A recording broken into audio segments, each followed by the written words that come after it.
ডাইনি বাদরকে সঙ্গী করে মনে মনে খুব আনন্দ পেল। ভালোই, এই বোকা বাদরকে আমার সঙ্গী করে নিতে পারলাম। আমার দল এখন আরো শক্তিশালী।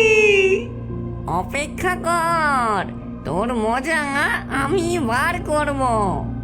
কিছুদিন পর রামু ছুটতে ছুটতে এসে ডাইনিকে বলল, এই গ্রামের সব সম্পত্তি মাটির নিচে লুকোনো আছে। তুমি যদি সেটা বের করে নিয়ে নাও, গ্রামবাসী তো পথে বসে যাবে। সত্যি? মাটির নিচে গুপ্তধন? আজই সেটা বের করব।